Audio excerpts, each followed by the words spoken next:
یکی از دانشجویان دکتر غریب میگه really that's interesting باشه واقعا چه جالب. حالا دوستان این قسمت ها حافظاتش میشه استارت، درسته؟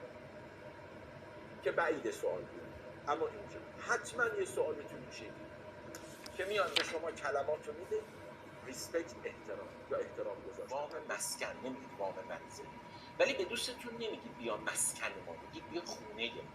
یعنی درسته که کویک با فست از نظر معنایی یکیه ولی اینترچنجبل نیستن.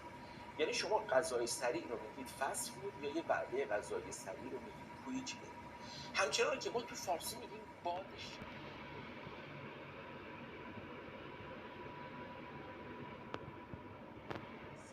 برای نامیدن دانش آموز، کلاس، معلم، شهر، مدرسه، ایده، اینا همه اسم. خب حالا فرض کن تو این کلاس چند تا دانش آموز، مخاطب میگه which student، کدوم دانش آموز؟ من میگم دانش آموز